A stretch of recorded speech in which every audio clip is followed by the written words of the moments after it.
Hello friends, फिर से एक नए वीडियो में आपका स्वागत करता हूं। इसके पहले हमने फिजिकल साइंस के 11 लेसन प्लान बना चुका हूं। अगर आपने इसे नहीं देखा है तो चैनल के प्लेलिस्ट में जाकर के ज़रूर से ज़रूर देख लें। प्लीज़ अगर आपको यह वीडियो अच्छी लगे तो लाइक कर दीजिएगा, दोस्तों के साथ शेयर कर दीजिएगा। अगर से आप चैनल पर नए हैं तो चैनल को सब्सक्राइब कर लीजिए। चलिए वीडियो को स्टार्ट करते हैं।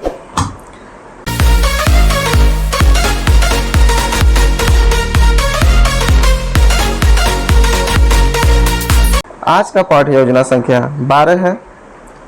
इसमें सबसे पहले विद्यालय का नाम लिखते हैं, फिर उसके बाद दिनांक लिखते हैं, फिर कक्षा, ये कक्षा 8 के लिए है, फिर विषय लिखते हैं, फिर चक्र लिखेंगे, फिर समय और प्रकरण। प्रकरण में आज का क्या है? इलेक्ट्रिसिटी करंट है, यानी कि इलेक्ट्रिक करंट है, यानी विद्युत धारा। ठीक है, तो सबसे पहले हम सामान्य उद्देश्य लिखते हैं। सामान्य उद्देश्य में लिखते हैं कि छात्रों में विज्ञान विषय के प्रति रुचि उत्पन्न करना। सेकेंड है छात्रों में चिंतन और तर्क शक्ति का विकास करना। थर्ड जो है छात्र में वैज्ञानिक दृष्टिकोण का विकास करना। फोर्थ जो है छात्रों में प्रायोगिक कार्यों के प्रति रुचि उत्पन्न करना। फिफ्थ जो है छात्रों को विज्ञान विषय के दैनिक जीवन में उपयोगिता बताना। फिर नेक्स्ट आता है विशिष्ट उद्देश्य आता है। विशिष्ट उद्देश्य में जो होता है पहला जो होगा ज्ञान होता है, यानी नॉलेज होता है। इसमें लिखते हैं छात्र विद्युत धारा के विषय में ज्ञान प्राप्त कर सकेंगे। सेकंड लिखते हैं बोध, यानी अंडरस्टैंडिंग लिखते हैं। इसमें हम लिखते हैं छात्र विद्युत धारा के प्रवाह को समझ सकेंगे। तीसरा जो है अनुप्रयोग है, यानी एप्लीकेशन होता है। छात्र विद्युत धारा के प्रवाह को अपने दैनिक जीवन में उदाहरण से समझ सकेंगे। फिर नेक्स्ट आता है शिक्षण सहायक सामग्री आता है। शिक्षण सहायक सामग्री में आप जो भी ले जाते हैं, रियल ऑब्जेक्ट हो गया या तो फिर कोई चार्ट ले जाएंगे तो उसका नाम यहाँ पे लिखते हैं, मेंशन कर देते हैं। उसके बाद आपको पूर्व ज्ञान में क्या लिखना होता है? छात्र विद्युत के बारे में सामान्य जानकारी रखते हैं। फिर नेक्स्ट आता है प्रस्तावना प्रश्न। प्रस्तावना प्रश्न में 3 कॉलम होती है, क्रम संख्या, छात्राध्यापक क्रिया और छात्र क्रिया होती है। छात्राध्यापक क्रिया में जो होता है पहला क्वेश्चन होगा कि अंधेरे कमरे में वस्तु को देखने के लिए हम क्या करते हैं? तो बच्चे यानी छात्र जो है इसका आंसर देंगे कि प्रकाश की व्यवस्था करते हैं। दूसरा क्वेश्चन होगा कि प्रकाश हमें कहाँ से मिल सकता है? तो बच्चे इसका आंसर देंगे कि बल्ब, लालटेन, मोमबत्ती etc से। ठीक है, तीसरा क्वेश्चन होगा कि बल्ब में प्रकाश किससे उत्पन्न होता है? तो इसका बच्चे आंसर देंगे विद्युत धारा से, यानी विद्युत से देंगे। ठीक है, फिर चौथा क्वेश्चन होगा कि विद्युत धारा से आप क्या समझते हैं? तो बच्चे इस पर मौन हो जाएंगे, अर्थात समस्यात्मक प्रश्न हो जाएगा। फिर नेक्स्ट आता है उद्देश्य कथन। उद्देश्य कथन में हम क्या लिखते हैं कि छात्र आज हम सब विद्युत धारा के बारे में विस्तार पूर्वक अध्ययन करेंगे। फिर आता है प्रस्तुतिकरण। प्रस्तुतिकरण में क्या होता है कि 6 कॉलम बनता है। सबसे पहला होता है शिक्षण बिंदु होता है, दूसरा होगा अपेक्षित व्यवहार परिवर्तन, तीसरा छात्राध्यापक क्रिया, चौथा छात्र क्रिया और पांचवा उपकरण और छठा श्यामपट्ट कार्य होता है। कहीं कहीं जो होता है 4 ही कॉलम बनता है, अपेक्षित व्यवहार परिवर्तन और उपकरण को नहीं लिखा जाता है, वो कॉलेज यूनिवर्सिटी पर डिपेंड करता है। तो सबसे पहले शिक्षण बिंदु लेते हैं विद्युत धारा। विद्युत धारा में अपेक्षित व्यवहार परिवर्तन लिखते हैं, छात्र विद्युत धारा के बारे में समझ सकेंगे। छात्राध्यापक क्रिया क्या होगा कि इसमें आवेश प्रवाह की दर को विद्युत धारा कहते हैं। इसकी इकाई एम्पियर है। आवेश 2 प्रकार का होता है, एक तो धनावेश होता है, दूसरा ऋण आवेश होता है। विद्युत धारा को I से रिप्रेजेंट करते हैं। तो विद्युत धारा बराबर होता है चालक में प्रवाहित आवेश की मात्रा और अपान के जो होता है विद्युत आवेश में प्रवाहित समय, अर्थात I बराबर होता है Q/T होता है। उसके बाद जो होता है विद्युत धारा का SI मात्रक जो होता है एम्पियर होता है।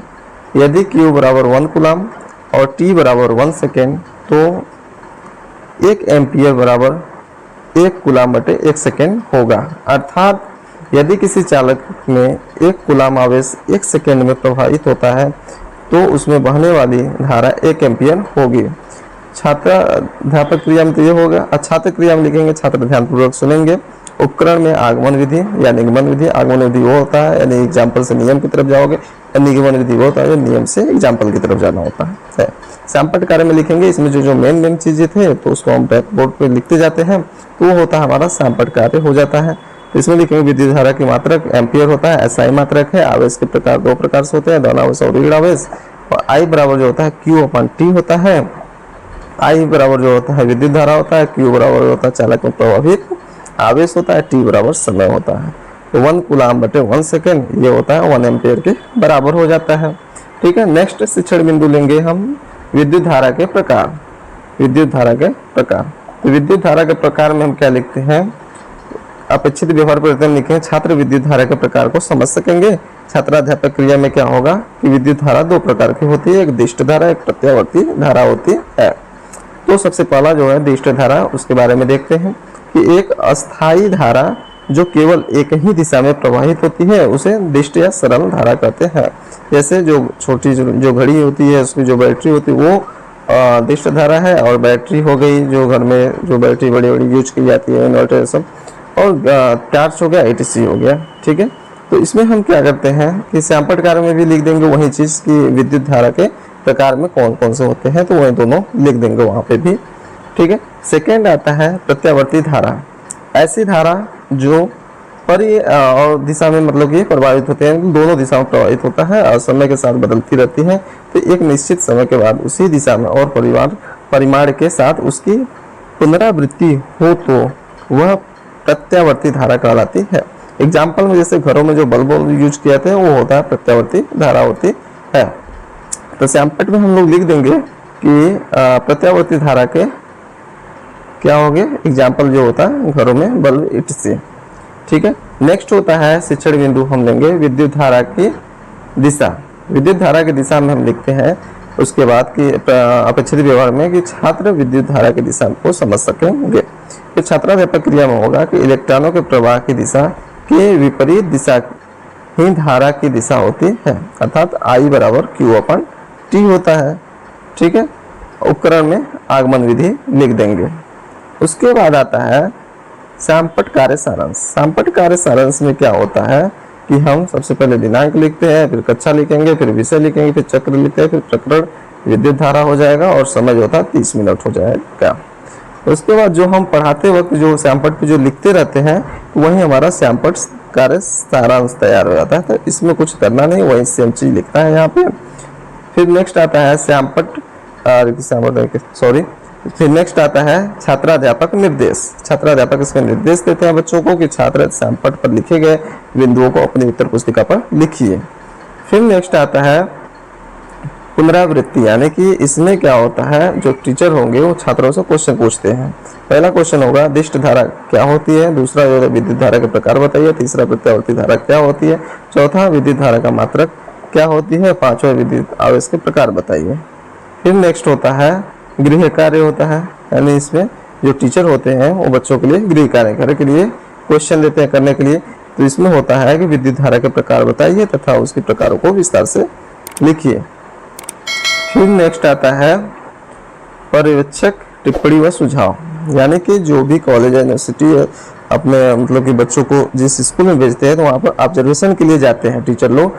तो वहाँ पे क्या होता है कि हमारे बच्चे कितने अच्छे से पढ़ा पा रहे हैं, अभी उनके अंदर क्या क्या कमियां हैं वो टिप्पणी में लिखते हैं ताकि वो नेक्स्ट टीचिंग में अपना सुधार कर सके। ठीक है, फिर उसके बाद यहाँ पर पर्यवेक्षक का हस्ताक्षर होता है, यहाँ पर पर्यवेक्षक अपना हस्ताक्षर करेंगे, फिर ये लेसन प्लान जो होता है कंप्लीट हो जाता है। Thanks for watching.